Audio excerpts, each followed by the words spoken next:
Doctora, me alegra mucho tenerla aquí. Muchas gracias por aceptar conectarse conmigo. Yo soy Lorena Borges, la saludo desde Bucaramanga, Colombia. Gracias, usted está desde España y de verdad muchas gracias por acoger esta invitación que le ofrece Plataforma Digital. Bueno, de nada, es un placer. Bueno, doctora Patricia. Dime. Bueno, para abordar este tema del grooming, ¿sí? Antes de empezar a abordarlo, es necesario resaltar que usted es doctora en Psicología Clínica, sobresaliente cum laude de la Universidad Autónoma de Madrid, y en su perfil profesional usted expresa que sus ejes principales de interés y desarrollo son la violencia sexual, intervención en trauma y adicciones. Bueno, además de eso, usted realizó la investigación Estrategias de persuasión en grooming online de menores, un análisis cualitativo con agresores en prisión. Es interesante que usted haya estudiado el grooming directamente analizando a los presos de España que cometieron este delito. Entonces, para empezar a abordar este tema del grooming, por favor, cuénteme qué la motivó a llevar a cabo su investigación. Bueno, lo que inicialmente me motivó es que yo llevaba ya unos años interviniendo en prisión, llevando programas de agresores sexuales y de violencia de género. Entonces, bueno, quería hacer la tesis relacionada sobre todo con agresores sexuales y me encontré que en la universidad había un interés bastante creciente en añadir el tema de nuevas tecnologías. Y al final, además, es que se veía que los elementos que aparecían dentro de ese proceso en el que el adulto embauca al menor, cada vez más había más elementos virtuales, ¿no? Porque al final las relaciones están cambiando. Entonces, pues lo que antes a lo mejor tenía lugar en espacios donde había un acceso a los menores que eran más reducidos, ahora ese espacio se va agrandando con las tecnologías. Entonces, bueno, me pareció muy interesante, sobre todo porque quería saber si realmente es que estaban cambiando, si eran muy diferentes esas dinámicas, y me apetecía sobre todo hacer la investigación en cárcel, que esa es la que más la que más disfruté, por así decirlo, porque precisamente como tenía ya bastante experiencia, pues sabía cómo abordarlo, sabía cómo entrarlo, porque bueno, es verdad que cuando fui yendo a las prisiones, que estuve en 11 prisiones, y en 3 centros de inserción social, pues me decían que ni me molestaran entrar porque los agresores sexuales no hablan de sus delitos. Y claro, digo, bueno, yo tengo experiencia ya de unos años, entonces vamos a ver si hablan o no. Y la verdad es que tuvimos un 100% de participación. O sea que es verdad que no había muchas personas por estos delitos y tuve que revisarlo uno a uno, mirando a todos los condenados que había, las sentencias, leyéndomelas todas con los permisos oportunos. Y creo que fueron 12 los que salieron al final, o sea, en 11 centros penitenciarios y 3 CIS. O sea que, pero bueno, la verdad es que acabé muy contenta, sobre todo con la participación y con el resultado. Claro, doctora, yo de verdad la admiro y estoy segura de que toda persona que entre a su investigación va a decir como qué genial y qué profesional que una mujer como usted, pues especialista en este tipo de temas, se haya tomado la tarea de ir a la prisión y hacer este tipo de trabajos, porque no cualquiera tiene la valentía de hacerlo. Y esa fue precisamente la primera sensación que me dio al leer su investigación. De verdad que quedé enganchada de entrada. Y especialmente aquí en Colombia, porque pues antes de seguir abordando este tema, quiero contarle que aquí en este país, lamentablemente, el grooming todavía no está tipificado como delito. Es decir, debe haber otro tipo de delito como pornografía infantil, por ejemplo, para que ya uno diga, bueno, probablemente hubo grooming, ¿sí? Pero hasta que no haya acceso carnal violento o pornografía infantil o explotación de menores, no se considera grooming. Y además, algo también lamentable y curioso que sucede en nuestro país es que la mayoría de casos de abuso sexual, pues la mayoría de los casos en contra de las personas que sufren abuso sexual suceden menores de edad. Y precisamente ellos son agredidos por sus propias familias. Entonces sí tenemos un contexto bastante pesado y precisamente por eso estamos abordando hoy este tema del grooming. Y bueno, pues ahora para seguir aquí conversando un poco más sobre su investigación, me gustaría preguntarle qué fue lo que más le impactó en cuanto a los hallazgos que usted encontró en esa investigación. Pues bueno, en primer lugar, sí comentarte que lo que has dicho que sucede en Colombia, pues no está lejos de lo que sigue sucediendo aquí, ¿eh? O sea, aquí está tipificado, pero realmente tenemos una situación que deja mucho que desear y los casos de online grooming, algunos estaban tipificados como online grooming y otros no. Lo que pasa es que cuando yo fui entrevistando a las personas que pensaba que podían dar ese perfil, cuando encontré personas que daban ese perfil, las incluimos como online grooming. Pero no habían sido condenados en sí por el online grooming. Lo que pasa es que había todo un proceso de online grooming que nosotros detectamos, pero todavía no se utiliza mucho. O por lo menos, esto fue en el año 2016, me parece, o 2017, 2016 creo, o 2015 y 2016. Y por aquel entonces encontrabas muy pocos casos dentro de prisión. Y hoy estoy segura de que también, porque como sigo teniendo contacto, no es algo que vea. Entonces, y luego también que el abuso intrafamiliar de menores es altísimo. Lo que pasa es que, claro, es un tema tan tabú que no se suele hablar. Entonces, bueno, al final en prisión yo creo que lo más impactante que me encontré muchas cosas impactantes, pero es verdad que estoy un poco habituada y a veces me cuesta incluso, como que he ido perdiendo esa capacidad de horrorizarme, ¿no? Y a veces pues me lo tomo un poco con sentido del humor, pero hay bastantes cosas horribles, por así decirlo. Y de hecho, pues una de las cosas que me llamó bastante la atención fue un caso, bueno, es que realmente se me pasan por la cabeza un montón de cosas, pero por ejemplo hubo un caso que me desestabilizó un poco, ¿no? Porque era de un chico que era discapacidad intelectual y Sí, entonces no, pero este chico no lo incluimos, ¿vale? No lo incluimos, es verdad, porque no había habido el proceso a través de Internet. Y este chico estaba por pornografía infantil. Y claro, y se juntaba el delito online, que es el de pornografía infantil, con el delito presente en la familia del abuso. Pero esto mismo, ese caso fue muy desagradable porque además el chico pues es que principalmente el problema era que le dejaban a cargo de unos menores que no le tenían que dejar a cargo porque él no tenía capacidad para ello y además probablemente él también había sufrido abusos de todo tipo y tenía discapacidad intelectual. Pero luego en casos de online grooming que vi, había, por ejemplo, una parte que era online y otra parte que era offline. Por ejemplo, pues un hombre que a las que les hizo online grooming fueron a su hijastra y a las amigas de la hijastra, por ejemplo.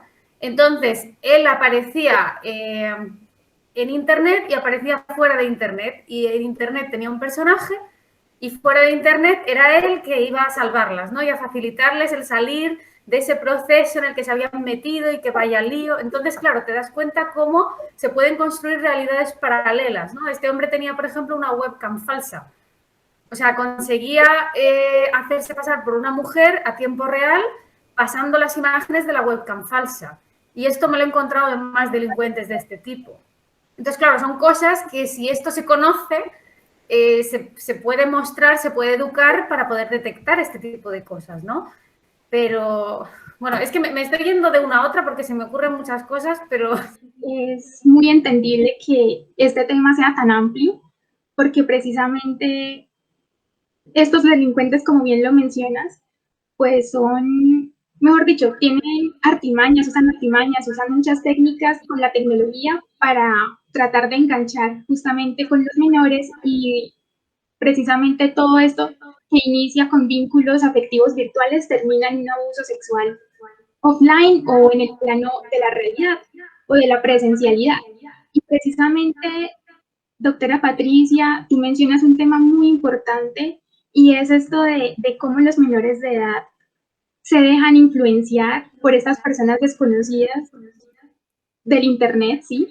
Y bueno, en cuanto a este ámbito, en cuanto a este proceso en donde el menor cae ante la persuasión, Hay una pregunta muy interesante y muy importante, porque precisamente los menores de edad son las víctimas, y es que ellos cómo podrían identificar si están siendo potenciales víctimas de esta clase de conductas.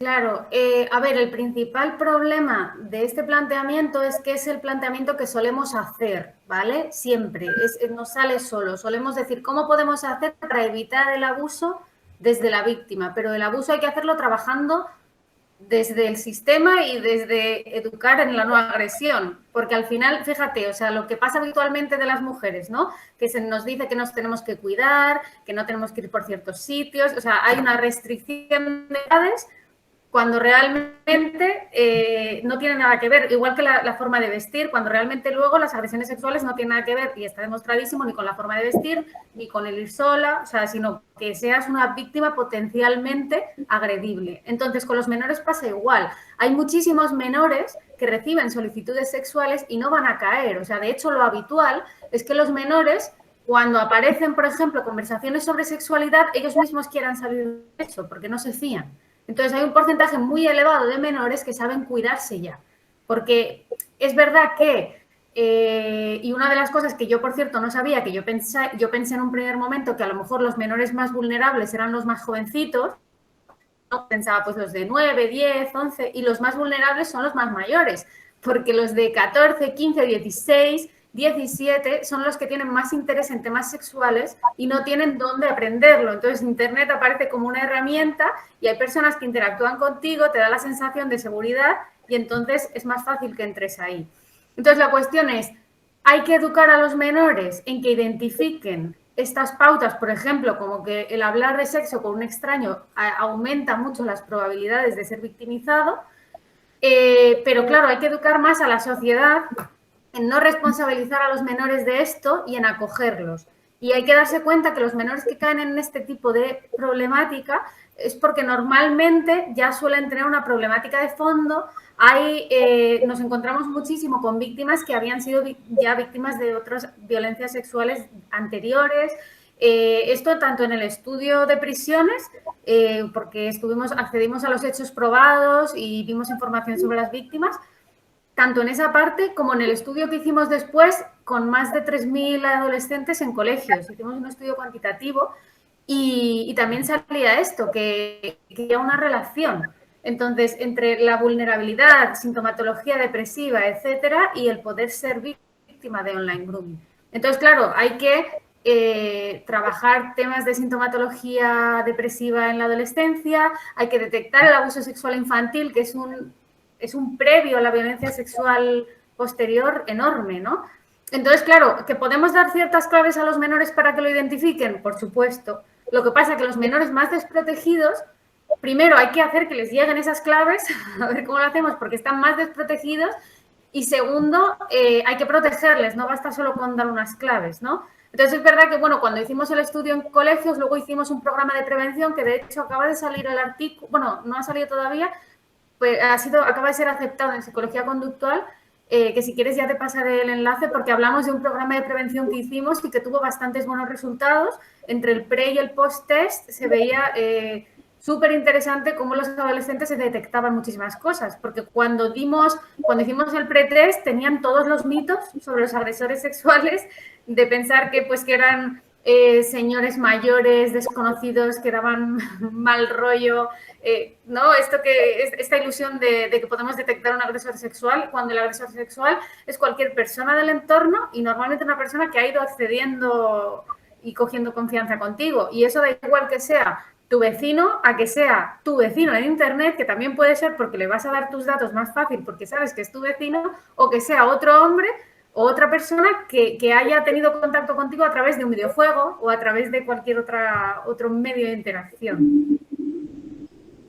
Hay algo que me llama la atención y es que precisamente lo que me decías, que los adolescentes son los que más caen en este tipo de conducta, y es que esto también debe estar relacionado con esas carencias afectivas y, bueno, como ya lo mencionaste, con una serie de problemas o de vacíos o de dificultades que, bueno, en psicología se podrían llamar una inteligencia emocional muy como muy carente, ¿no? O bueno, probablemente también traumas de la infancia o traumas que el menor ha venido padeciendo, pero pues quisiera que nos detuviéramos un poquito más en esto de cómo esa falta de inteligencia emocional o de que un menor de edad se encuentre estable emocionalmente hace que sea mucho más vulnerable a caer en este tipo de prácticas. Claro, fíjate, hay un ejercicio que hacíamos en el programa de prevención cuando les poníamos un vídeo sobre online grooming y ellos les preguntábamos, ¿creéis que la chica que ha caído en la trampa se lo va a decir a sus padres? Y todos decían no. Y entonces, claro, decíamos, ¿y por qué no? Y decían, pues porque le van a echar la bronca o porque van a pensar que es tonta, ¿no? Y entonces, claro, y muchos decían, es que es tonta, porque se podría haber dado cuenta, cuando era una trama muy bien montada, además. Y entonces, me acuerdo que, bueno, pues se me ocurre decir, ¿alguno de aquí tiene un hermano que tenga 9 años, 8 años? Porque estos eran adolescentes, entre 14 y 16, o 13 y 15, porque 16 ya hay consentimiento, puede haber consentimiento sexual, entonces ahí es muy difícil delimitar el online grooming, ¿vale? Eso en España. Y entonces había varias personas, varios chavales que tenían hermanos o primos de 8 o 9 años, ¿no? Y entonces le dije, ¿y tu primo o tu hermano de 8 o 9 años es tonto? No, no, no, bueno, los niños de 8 años ya saben un montón, saben muchísimo. Vale, a un niño de 8 años, tú que le doblas los años prácticamente, le puedes hacer el lío, puedes conseguir que haga algo que él no haría en un primer momento, puedes conseguir que te preste algo que no te quiere prestar. Y entonces decían, hombre, claro, ¿no? Y claro, de ahí el desarrollo madurativo es lo más importante. Entonces, si añadimos la diferencia de desarrollo madurativo, encima le añadimos problemas de autoconfianza, problemas que haya unas carencias afectivas en casa, que hay una serie de dificultades y encima nos vamos a un proceso elaborado, complejo, que se va construyendo poco a poco, pues entonces claramente no es que esto se pueda hacer, porque hay personas muy motivadas en hacer esto. Yo creo que hay una, bueno, no es que lo crea, es que hay una infrarrepresentación de los delitos sexuales brutal, increíble. O sea, la cifra negra está como en torno al 80% y de los casos que llegan a ser juzgados, los que entran en prisión son poquísimos. O sea, en prisión me parece que ahora los delitos sexuales en España corresponden con un 5% de la población penitenciaria, teniendo en cuenta que tienen de las penas más altas.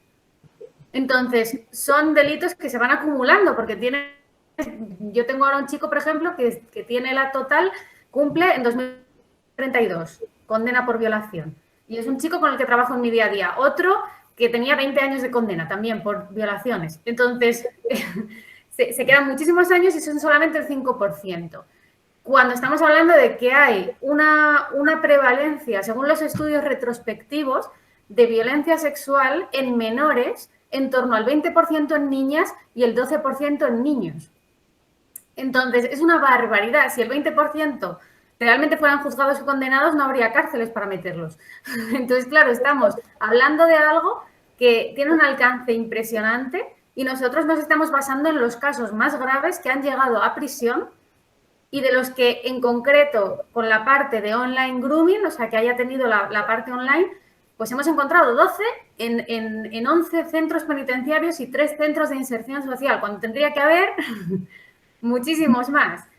Entonces, no sabemos realmente el alcance que puede tener esto. Entonces, es un tema extremadamente preocupante y necesitamos, sobre todo como estrategia, visibilizarlo y mostrarlo al mundo. Esto es lo primero. Claro, sí, ese mismo flagelo sucede en Colombia y aquí lamentablemente la condena por casos de abuso sexual es casi que invisible, es decir, es muy poco común que suceda, realmente no, o sea, hay mucha impunidad y es un problema que venimos sufriendo desde hace años y eso no cambia.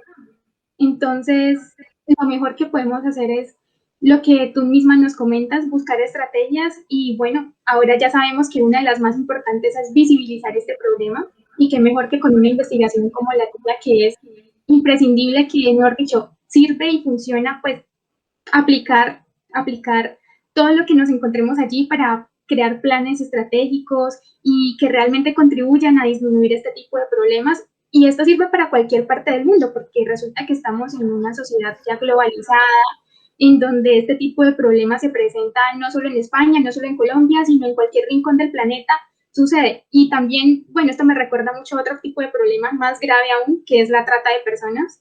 Entonces, todo lo que tenga que ver con delitos por Internet, mejor dicho, implica al mundo entero.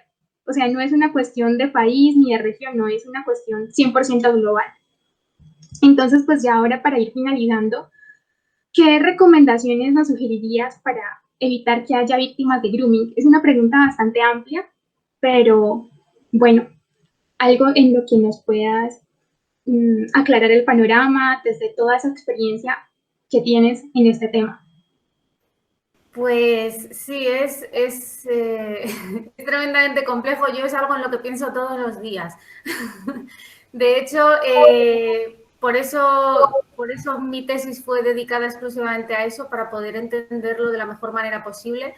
Y bueno, acabo de escribir un libro que estoy pendiente de que me lo editen todavía, que va sobre violencia sexual, porque me parece que hay como que analizarlo desde todos los diferentes prismas para poder comprender por qué pasa tanto, por qué está tan normalizado y sobre todo para que cosas que tenemos como naturales y como si fueran normales, tenemos que darnos cuenta de que no son normales, porque precisamente lo que has comentado de que en Colombia el tema de los abusos sexuales a menores no está casi, no aparece, no se castigan porque no salen, es que aquí es lo mismo. O sea, de verdad que aquí pasa muchísimo, porque para empezar, los casos que yo te he hablado de que pasan tantos años en prisión suelen tener que ver con violaciones, por lo tanto hay violencia explícita, ¿vale? Una agresión muy directa y generalmente varias víctimas. Pero cuando son casos de menores, como no se prueba la intimidación o la violencia, que es muy cuestionable, porque yo creo que siempre hay violencia o intimidación cuando hay un abuso a un menor. Pero claro, eso en el Código Penal no se entiende así. A lo mejor tendrían que hacer más caso al análisis psicológico de cómo funciona la violencia y las consecuencias que tiene, para eso incluirlo en el Código Penal, probablemente. Pero dentro de eso, para poder dentro de eso poder entender cómo funciona el tema de la trata, aparece también muy relacionado con los temas de violencia sexual, porque captar a personas que ya han sufrido violencia sexual es mucho más sencillo, porque hay una normalización de la violencia. Si nosotros estamos como sociedad, y me da igual aquí que en Colombia, tenemos normalizados ciertos tipos de violencia sexual, y además es que como los pongas sobre la mesa nos van a llamar exageradas, pues imagínate si además hubiéramos las personas que hayan sufrido un nivel de violencia todavía más superior, pues por ejemplo, pacientes míos, tanto de clínica como de prisión, han sufrido unos niveles de violencia sexual, de victimización infantil muchísimo mayores. Normalizan mucho más la violencia, entran más fáciles en dinámicas de prostitución y de trata y al final es como una rueda. Entonces, yo creo que lo que hay que hacer sobre todo es analizar, escuchar, buscar evidentemente investigación científica, no prensa sensacionalista, y dentro de las investigaciones poner a la mesa y empezar a educar a la población. Porque es que al final es un tema sobre el que todo el mundo opina, sobre el que se revictimiza muchísimo a las personas que lo han sufrido y se las responsabiliza.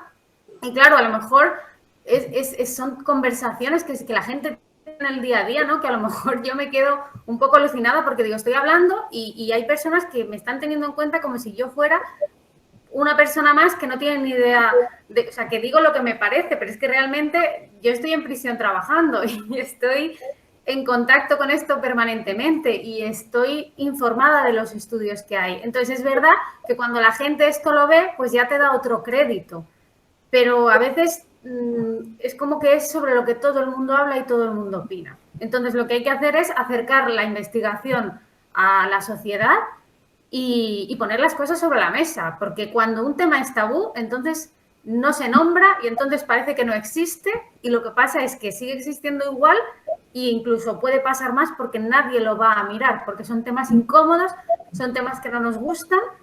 Y para esto, me acuerdo que esto me lo preguntaba mucha gente, ¿por qué hablas con agresores sexuales? ¿Por qué te metes ahí? no te da, no te da asco, no te da miedo. Y yo pensaba, pues la verdad a veces me da mucho asco. Hay a veces que cuando hice la investigación, la mayoría de los días, como era meterse dentro de los abusos tal cual, que eso no es lo que hago en mi día a día, pues había veces que no podía ni comer esa tarde.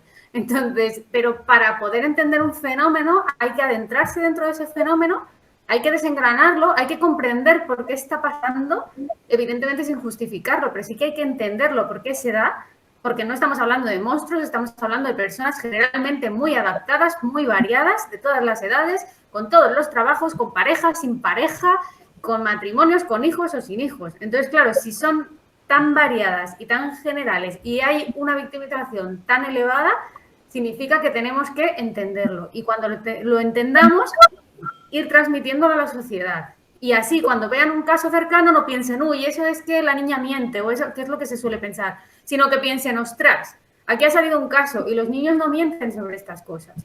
Entonces, ¿qué es lo que está pasando? Vamos a ponerlo sobre la mesa, vamos a trabajarlo y públicamente vamos a hacer que la gente tome conciencia de esto. Yo creo que eso sobre todo habría para mí seguir esa línea de apertura.